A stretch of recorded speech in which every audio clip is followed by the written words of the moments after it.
Boulder's top stories this week. Council approves a Flagstaff finish for the USA ProCycling Challenge. A bus rapid transit demonstration vehicle makes a stop in Boulder. And the Energy Future team holds a workshop on climate action framework.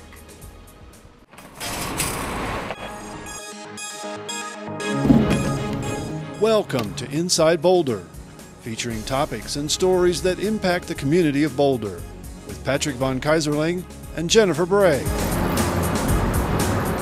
And on the news desk, Natalie Wood and Mike Benuelos bring you the stories making headlines in the community this week. Inside Boulder News starts now.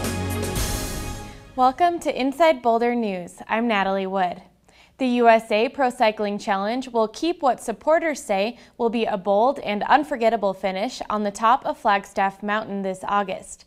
This is the upshot after City Council passed an emergency ordinance giving the city manager authority to issue a permit for the race. The unanimous council decision followed a lengthy public hearing on Tuesday. Our city stands for cycling. It stands for health and fitness. It's our brand and it speaks to the world.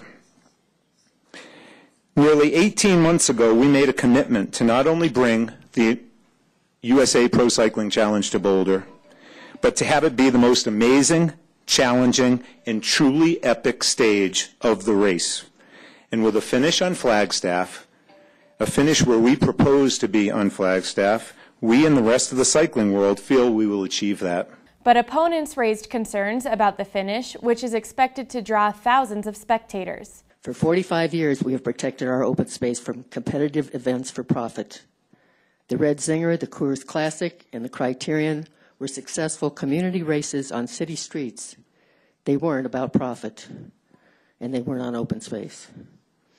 Most people outside of Boulder do not know the difference between Realization Point and the end of Summit Road. Please, in the race at Realization Point, please do not put a for sale sign on open space, because that is the thrust of the economic benefit argument being put forth. And please drastically limit the number of people going up Flagstaff, as the fire danger in August will be extremely high. City Attorney Tom Carr told Council he does not believe the race is in violation of the charter. This is largely because it occurs on a paved road, not open space itself, and the permit is non-exclusive. A decision about a permit for next year's race will be made by City Council to encourage more public input about potential impacts on open space. City Council also received a staff report on Tuesday covering a proposed donation of a bison herd by CNN founder and restaurant owner Ted Turner. Officials with Open Space and Mountain Parks told Council they have evaluated several possible locations for the herd, including costs. Startup and first-year costs alone would range from $470,000 to $750,000, and there are some concerns about impacts on agricultural users and grasslands. After hearing the presentation, Council voted to remove north and south lands along US 36 from consideration. But Council also asked staff to continue to look at other potential parcels, including exploring possible options with Boulder County. Council will again discuss the proposed bison donation as part of a work plan update on Tuesday, June 12th. At a study session last week, Council learned that Boulder's water resources are strong, despite following one of the driest Marches on record.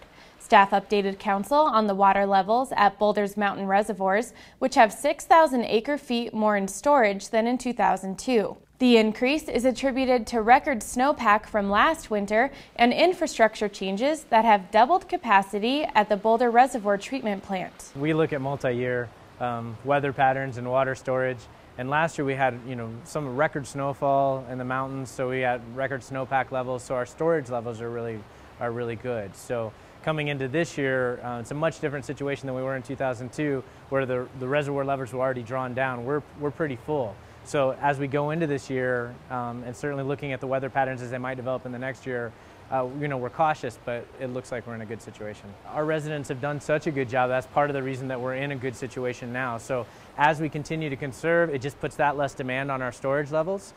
So as people conserve water and use less water on their lawns or use less water indoor, we're just drawing reservoirs down for most of the year at a much slower rate. So the more we do, the better situation we're in, and it's kind of a pay it forward kind of thing. You can conserve water in your home by only watering your lawn before 10 a.m. or after 6 p.m. Residents are also encouraged to replace old toilets and washers with new high-efficiency fixtures.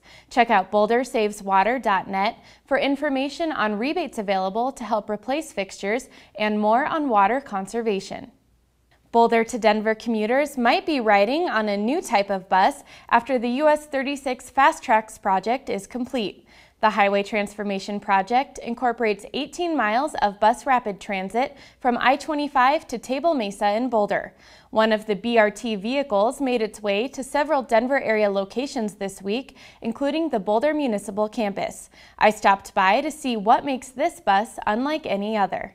It's a completely streamlined vehicle and it has rail-like appearance. These buses that look and function like trains are popular throughout the world in various forms, and they could be routed to Boulder and Denver. As part of RTD's vision for bus rapid transit in the US 36 corridor, we've been working with the communities, and one of the things we've heard repeatedly is that they would like a specialized bus for the corridor. This is an example of what a bus could look like. We haven't done any specifications of our own to determine. We're going to be looking for additional community input over the next several years. The community was able to hop aboard this BRT demonstration bus when it made a stop in Boulder on Wednesday. And it was clear this 60-passenger ride isn't your average bus. Unlike conventional buses, this articulated bus design features wider doors, greater passenger capacity, and loads of convenient amenities for riders. The interior amenities, you could outfit these buses with high back reclining back seats for passenger comfort. You can outfit these buses with Wi-Fi connection. These buses are equipped with other technologies such as automatic next stop announcement systems that are GPS based, so the driver doesn't have to worry about announcing the next stop himself. It's all done automatically based on where the bus is at any particular time, and then you've got surveillance systems, camera systems that are on board. When the managed lanes on US 36 are completed, we will have ticket vending machines, so it will be just like a light rail station where you buy your ticket in advance. You can therefore get on or off any one of the doors. You don't have to wait, pay the driver. Everybody kind of funneled through a single entrance. This particular BRT demonstration bus is on its way to its final destination in San Antonio, Texas.